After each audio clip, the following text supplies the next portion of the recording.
คนทีมงานลงมาแต่ว่าลงมาบ่เบิดเนาะลงมาถ่ายเพิ่นครับผ่านสัญญาเนาะจังไดคือลงมาบ่เบิดลงมาบ่เมิดทางพัวเจ้าอันคนบ่ตกบ่ได้เมื่อใส่อันพุ้ยแล้วท่านน้องว่าน่าเจ้านํบ่แล้วทงนึงบ่ได้เมื่อเพราะว่าบ่ว่ามันเน่ามาอะไรก็ท่านเฮียงท่านท่องแท้ท่านเพิ่ม3คนมานำหลังเพิ่นอยู่กับไผสันเพิ่นอีพอพันน้องมาทับกุ้ง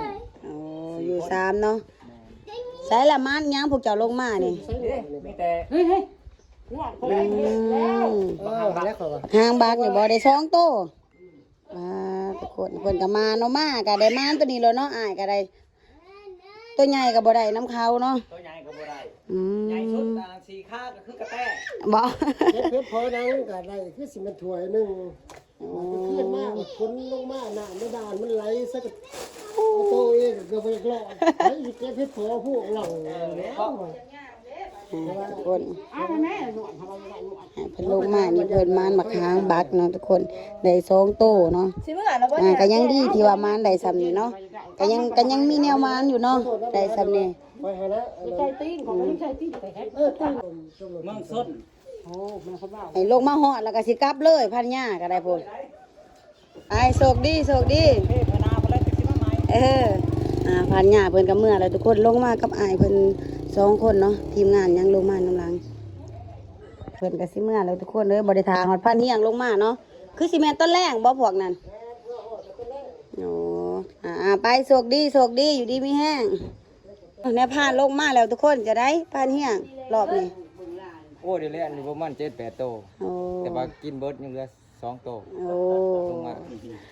ปักโถกับบ่มานให้เนาะมาแต่บักหางบักนี่บ่พอได้ใส่ปากเนาะฝนตกโอ้ยออกไปไสก็บ่ได้ว้า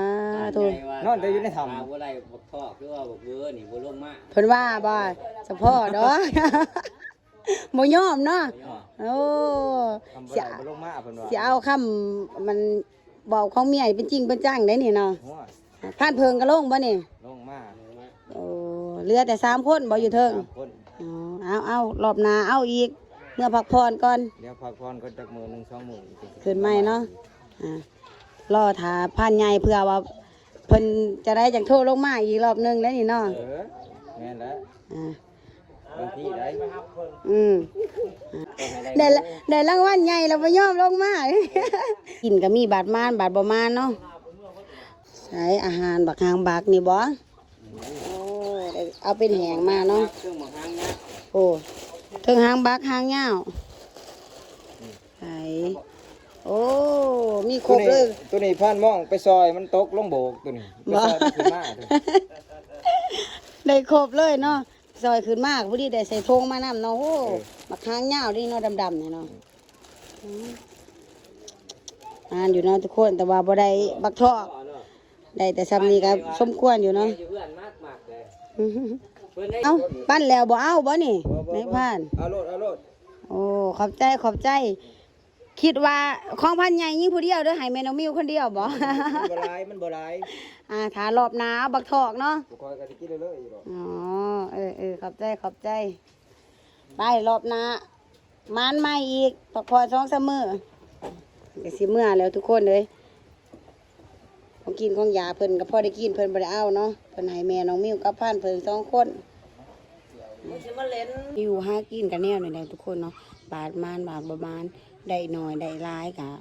บ่ว่ากันเนาะทุกคนบางคนก็คิดว่าคือไปเล่นนั่นแหละเนาะเวลาบ่ได้ก็มีแต่ไปหากินสำใส่ปากเจ้าของแล้วก็ลงมาทางคนสำหรับคนที่อยู่บ้านคิดเนาะแต่เพิ่นก็ไปหาแบบเต็มที่แล้วเนาะแต่ว่าเพิ่นก็ยังประมาณก็รอโอกาสหน้าทุกคนเพิ่นไปเนาะบ่รอบนึงก็รอบนึงรอรุ่นพอน้องมิวอีก